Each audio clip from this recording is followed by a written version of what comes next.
जय श्री कृष्णा। मैं संध्या शर्मा श्री चैतन्य महाप्रभु की इस रसीली कथा में आप सभी हरि भक्तों का स्वागत करती हूँ। निमाई सर्वप्रिय थे। निमाई पंडित में सारे के सारे गुण विद्यमान थे। उनका हृदय अत्यंत कोमल था, विशाल था, प्राणी मात्र के प्रति प्रेम और ममता का भाव भरा हुआ था। शरीर सुगठित था, सुंदर और शोभा युक्त था। वे इतने अधिक सुंदर थे कि मनुष्य उनके सौंदर्य को ही देखकर मोहित हो जाते थे। हर समय हंसते रहते। स्वभाव में इतना चुलबुलापन था कि छोटे छोटे बच्चों के स्वभाव को भी मात कर देते। जब कोई इन्हें आंतरिक कारणों से स्नेह करता तो इन्हें देखकर प्रसन्नता से खिल उठता था। जानते सभी थे कि निमाई अब बालक नहीं रह गए हैं। वे नवद्वीप के एक नामी पंडित हो गए हैं। दिग्विजयी पंडित को इन्होंने परास्त किया है। ये अपनी प्रतिभा के कारण बंगाल के कोने कोने में प्रसिद्ध हो गए हैं। सैकड़ों छात्र इनके पास विद्या अध्ययन करने आते हैं, लेकिन फिर भी ये हर किसी को अपना साथी और प्रेमी ही समझते थे। ये सबसे छेड़खानी करते रहते थे। कभी कभी लोग उनसे कहते, अरे पंडित, अब थोड़ी गंभीरता भी सीखनी चाहिए। हर समय लड़कपन ठीक नहीं होता। अब तुम एक गणमान्य पंडित हो गए हो। तो ये झूठा आश्चर्य प्रकट करते हुए कहते, अच्छा, हमारी गणना क्या सचमुच पंडितों में होने लगी है? हमें तो ये पता ही नहीं।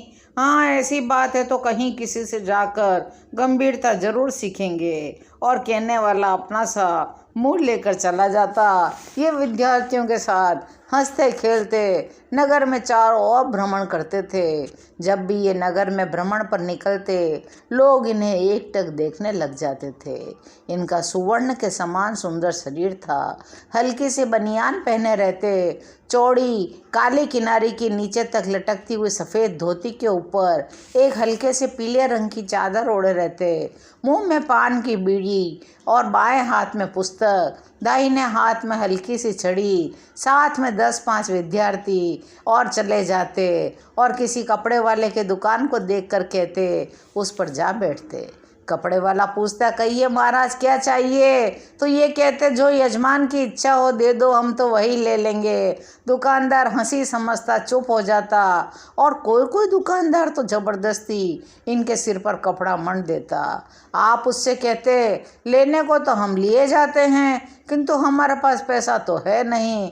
उधार किसी से न कभी कोई चीज़ ली है न लेते हैं, तो दामों की आशा न रखना। दुकानदार श्रद्धा के साथ कहते, हमारा हो भाग्य होगा जब आप इसे पहनेंगे। यह कपड़ा और लेते जाइए, किसी गरीब छात्र के वस्त्र बनवा दीजिएगा।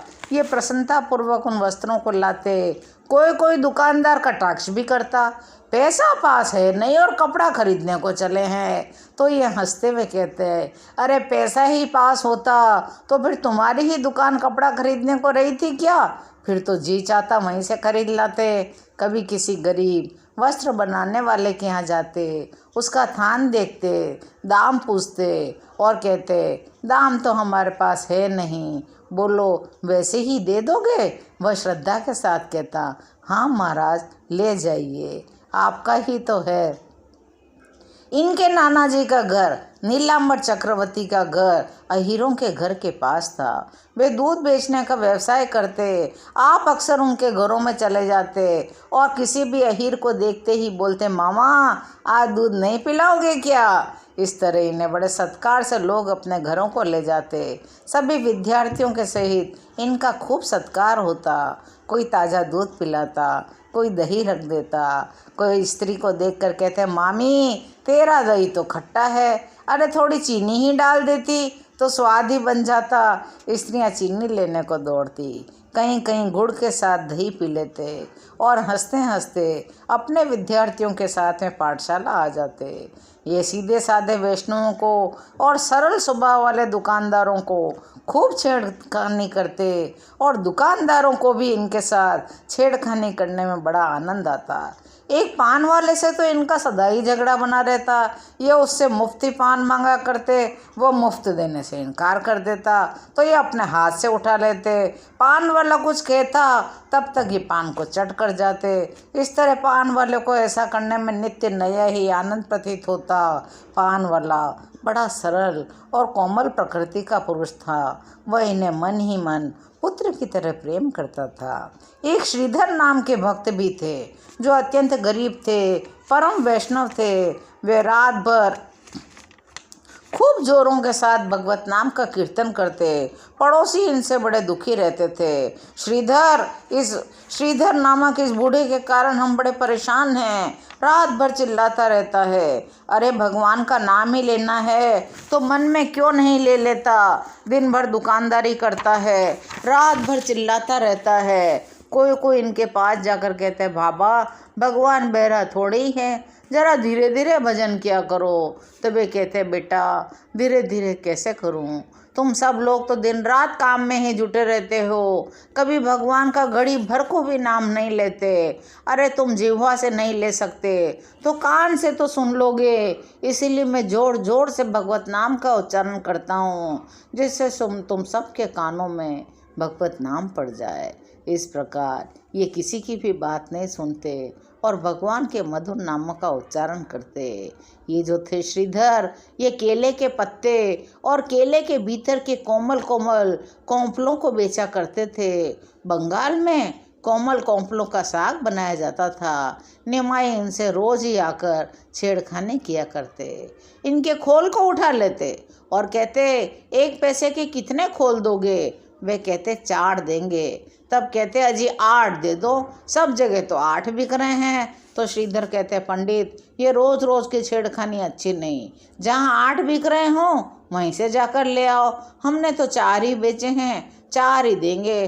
तुम्हें राजी पड़े तो लो, न राजी हो तो मत लो, रोज़ रोज़ झगड़ा करने से क्या फ़ायदा। लेकिन निमाई कहते, हमें तो तुम्हारे ही खोल बहुत प्रिय लगते हैं, हम तो तुम ही से लेंगे, हम तो पैसे के 8 ही लेंगे। श्रीधर उनसे कहते, देखो अब तुम सयाने हो गए हो, ये बातें अच्छी नहीं होती।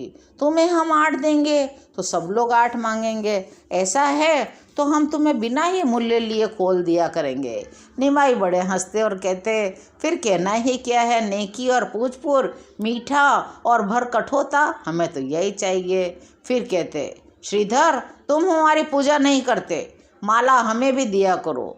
श्रीधर कहते, माला तो मैं देवता के लिए ही लाता हूँ, गंगा जी के लिए पुष्प लाता हूँ, तुम्हें पुष्प माला कैसे दे दूँ।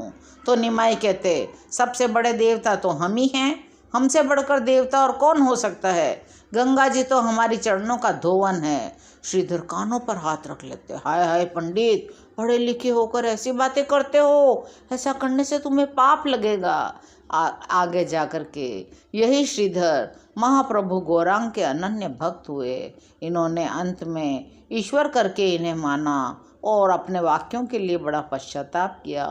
निमाई पंडित इनसे बड़ा स्नेह रखते थे। भक्तों में श्रीधर का खोल बहुत ही प्रसिद्ध था। एक दिन ये घर की ओर जा रहे थे, रास्ते में श्रीवास पंडित जी मिलते हैं। श्रीवास पंडित जी और निमाई के पिता पंडित जगन्नाथ मिश्र अभिन्न मित्र थे। पंडित जगन्नाथ मिश्र के ये अभिन्न मित्र थे। श्रीवास पंडित की पत्नी मालती देवी निमाई को सगे पुत्र की भांति प्रेम करते थे। ये भी इन दोनों में माता पिता के समान श्रद्धा रखते थे। श्रीवास पंडित को देखकर इन्होंने उन्हें प्रणाम किया। पंडित जी ने आशीर्वाद दिया, निमाई देखो अब तुम बालक नहीं हो, ये बाल चापल्य तुम्हें शोभा नहीं देता, कुछ भक्ति भाव भी सीखना चाहिए। तो निमाई सरलता से कहते, अभी थोड़े दिन और इस तरह मौज कर लेने दो, फिर इकट्ठे ही वैष्णव बनेंगे और ऐसे वैष्णव बनेंगे कि वैष्णव की तो बात ही क्या, साक्षात विष्णु भी हमारे पास आएंगे। आगे कहते, आगे और कब होगे, अभी से कुछ भक्ति भाव करा करो, कुछ देवी देवताओं में श्रद्धा रखा करो। तो निमाई पंडित कहते, किस देवता में श्रद्धा रखें, आप ही कृपा करके बता दीजिए। तो श्रीवास पंडित कहते, जिसमें तुम्हारी श्रद्धा हो, देव पूजा करो, भगवत नाम का यथाशक्ति जप करो। निमाई जानते थे वैष्णव सोहम और अहम ब्रह्मास्मि इन वाक्यों से चिढ़ते हैं। इसलिए श्रीवास पंडित को चिढ़ाने के लिए कहने लगे, सोहम अहम ब्रह्मास्मि, हमारी तो इन्हीं महावाक्यों पर श्रद्धा है। जब हम ही ब्रह्म हैं तो पूजा किसकी करें, जब किसका करें। श्रीवास पंडित कान पर हाथ रख लेते और बोलते, वैष्णव के पुत्र को ऐसी बातें मुख से नहीं करनी चाहिए, तुम लड़कपन बहुत करते हो। इतना कहकर ये घर की ओर चले गए। अच्छा, किसी दिन देख लेना हम कैसे वैष्णव बनते हैं, तब तुम हमारे पीछे पीछे ही लगे डोलोगे।